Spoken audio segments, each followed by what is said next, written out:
we've been looking at several examples where we've had a large area of color that we'd like to knock out and make transparent, such as this case, maybe a sky.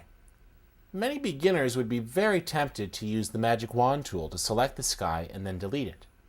I want to show you, though, a very powerful technique for embedding transparency. It's called calculations, and it's actually been around before Photoshop had layers. Calculations will create a new channel based on the color information in other channels. You find the calculations command under the image menu. I'll go ahead right now, and on the layers tab, I'm going to make this a layer, and I'll just name this Montezuma's Castle. Place out in Arizona. And again, we'll add a new solid color so I can clearly see if I've successfully removed my background. Many people would just take the magic wand tool, select, and press delete. But if we come over here and we look at the trees, we very quickly discover that that just didn't work. Instead, a much better option is to call up calculations. Before you calculate, though, take a close look at your channels. You want to find each channel and analyze it. We're looking for channels with the highest contrast between what we want and what we don't want. There's the blue channel, the green channel, and the red channel. I'm going to try using the red channel and the blue channel to knock out the sky. Image, calculations. To do this, you pick your two channels. I start with red, and I said I was going to try blue. However, we're going to invert the blue channel.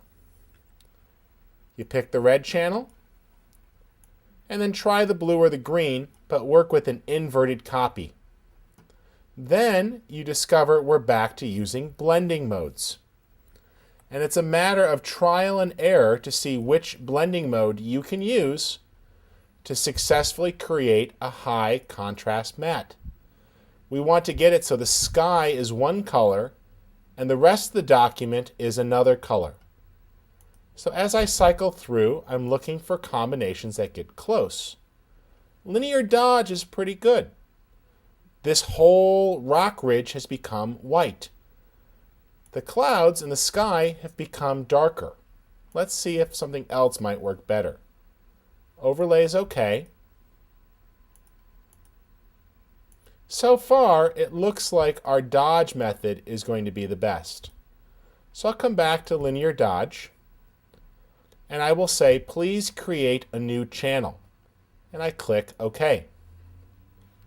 If we look at our layers palette here, and then we click on channels, you'll see that the alpha channel has a very clean, well-defined area, and then an area that needs to be touched up. Simply press Command L for levels or Control L on a PC. You can now drag in the black point, making that light gray area much darker. And we just drag that in so it's clean, and you will now have a perfect edge. There is my alpha channel, ready to knock that cloud out. I can load it by command clicking on it, and then I can go ahead and mask that layer to test it. And you will notice that the finest details were properly masked. It got all the way in there to the line, cleaned it up pretty well. If you want, you can even refine that and just adjust the levels a little bit more on the mask. Sliding the midpoint, making that sky thicker, or moving that to the right again and eating in a little bit more. It allows you to touch up the mask and get pretty good results in embedding the transparency. Calculations is much like doing a chroma key, or even more accurately, an Ultimatte type keying.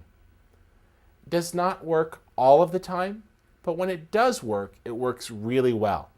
I strongly recommend, if you have a large area of continuous tone or similar tone, that you go ahead and try the calculations command at least once.